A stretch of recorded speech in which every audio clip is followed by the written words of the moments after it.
The morning I was supposed to lose everything began with a knock so hard it rattled the walls of my house.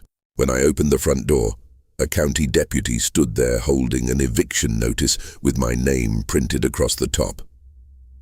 Across the street, my son-in-law leaned against a brand-new Porsche, recording me with a grin that stretched from ear to ear. My own daughter stood beside him with her arms folded, watching as if she had been waiting for this moment her entire life. They expected me to panic. They expected me to argue. They expected me to leave the only home I had built with my own hands. Instead, I looked at the deputy, calmly asked him one simple question, and within seconds, every bit of confidence disappeared from his face. That was the exact moment my family realized they had made the biggest mistake of their lives. Subscribe and watch more stories. My name is Daniel Brooks. I'm 70 years old, a retired petroleum engineer who spent decades solving life-or-death problems on offshore oil rigs. Staying calm under pressure was never just part of my career. It became part of who I was. After my wife passed away, this 5-acre property outside Austin became my entire world. Every board on the porch, every tree in the yard, and every room inside the house carried memories of the life we built together. I never imagined the greatest threat to my home would come from the daughter I loved more than anything. Only 4 months earlier, my daughter Madison and her husband Ethan showed up at my door in the middle of a storm. They looked terrified. Madison cried as she begged me to save their future, while Ethan claimed his technology company was collapsing after a lawsuit froze all of his assets. I offered them money immediately, but Ethan insisted cash would not solve the problem. He explained that the bank only needed temporary management rights to my property through a family company, so they could approve an emergency business loan. He promised I would remain the owner and nothing about my life would change. Wanting to honor the promise I made to my late wife to always protect our daughter, I trusted them. The next morning, Ethan arrived with a notary and a thick stack of legal documents. The first pages matched everything he had explained, so I signed where the highlighted tabs directed me. Hidden in the middle of those papers was a deed that secretly transferred ownership of my entire property to Ethan. I never saw it. By the time I realized what had happened, the papers had already been filed and the trap had been locked. Weeks later, a private surveyor appeared on my land.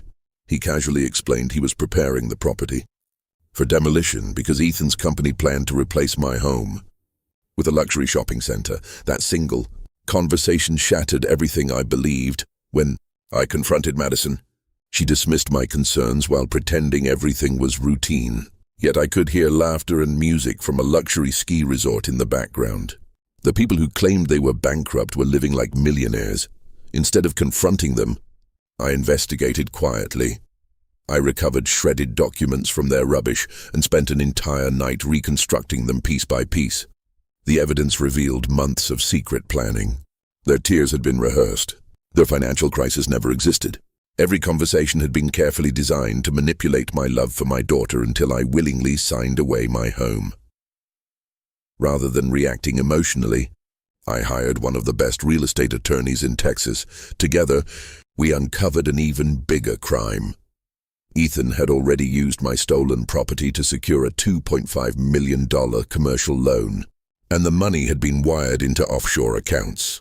Luxury cars, expensive holidays, and designer lifestyles were all funded with money borrowed against land he never legally owned. Then I revealed the one secret neither of them knew. Years before my wife died, we placed the entire property into an irrevocable blind trust controlled by an independent trustee. I was allowed to live there for the rest of my life, but I no longer had the legal authority to sell, transfer, or mortgage the land. The deed Ethan tricked me into signing was completely worthless from the moment my pen touched the paper. Every loan, every ownership claim, and every legal document built on that fraudulent transfer instantly collapsed. My attorney wanted to alert federal investigators immediately, but I stopped him. Instead, I decided to let Ethan believe he had won. I returned home and played the role they expected. I acted forgetful. I misplaced my keys. I repeated conversations and pretended my health was failing. Madison smiled with fake sympathy while Ethan grew bolder every day. They believed I was becoming an old man who could barely remember his own name. In reality, I was quietly building the strongest legal case of my life while they continued digging themselves deeper into federal crimes. The morning the deputy arrived to remove me from my own house was the final piece of evidence we needed. Ethan proudly presented forged documents to law enforcement, completely unaware that every signature, every loan, and every false claim had already been documented by investigators. Within days, federal authorities froze his accounts, seized the money, and opened a criminal investigation for fraud, forgery, and financial crimes. The Porsche disappeared. The holidays ended. The dream shopping center never broke ground. Everything they built on greed collapsed faster than they ever imagined. I kept my home, but I lost something far more valuable. I lost the daughter I spent my entire life protecting. No courtroom victory could erase that pain. Still, I learned a lesson that changed me forever. Greed always believes it is smarter than honesty, but greed has one fatal weakness. The more it takes, the more evidence it leaves behind. On the day my daughter and son-in-law believed they had stolen my future, they unknowingly destroyed their own. And as I sat once again on the porch, my wife and I built together, watching the Texas sunset paint the sky, I realized something no amount of money could ever buy. A home built with love will always outlast a fortune built on betrayal.